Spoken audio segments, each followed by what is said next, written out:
17 June ক্রীড়াপ্রেমীদের ব্যস্ততম দিনই বলা যায়। ভোর থেকে নিয়ে রাত হয়ে 18 জুনের প্রথম প্রহর পর্যন্ত তাদের জন্য একের পর এক রয়েছে খেলা।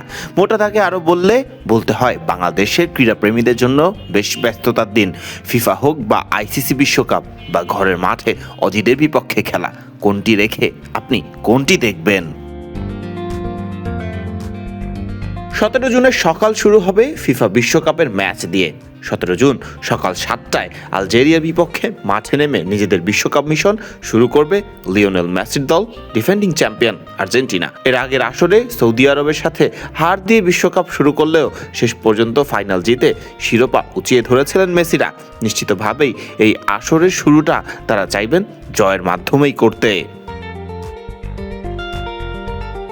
আর্জেন্টিনা ম্যাচ শেষ হলে তার কিছুটা সময় পরেই বেলা 2টায় চট্টগ্রামে শুরু হবে বাংলাদেশ বনাম অস্ট্রেলিয়া টি-20 সিরিজের প্রথম টি-20 ম্যাচটি। ইতোমধ্যে মাইটি অজিদের 2-1 ব্যবধানে ওয়ানডে সিরিজ হারের স্বাদ দিয়েছে টাইগাররা। ফরম্যাট ভিন্ন হলেও মাইটি অজিদের টি-20তেও নিশ্চিতভাবেই চোখে চোখ রেখেই কথা বলবে টাইগাররা।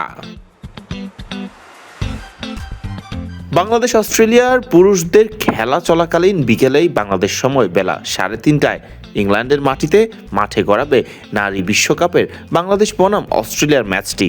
নেদারল্যান্ডস নারী দলকে হারিয়ে ইতিমধ্যে জয় দিয়েই নিজেদের বিশ্বকাপ শুরু করেছেন নিগার সুলতানা জ্যোতিরা। অস্ট্রেলিয়ার বিপক্ষে তবুও কঠিন পরীক্ষাটাই যে দিতে হবে বাঘিনীদের। এবার ফের আসা যাক ফুটবলে। বাংলাদেশ সময় রাত 11টায় আবার ফিফা বিশ্বকাপে নিজেদের প্রথম ম্যাচে মাঠে নামবেন ক্রিস্টিয়ানো রোনালদোর দল পর্তুগাল।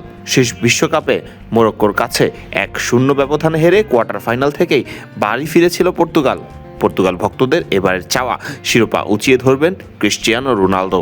ফলে প্রথম ম্যাচের দিকে স্বাভাবিকভাবেই নজর থাকবে সব ভক্তের। ফারদিন রহমান সকাল, বিডি ক্রিক টাইম।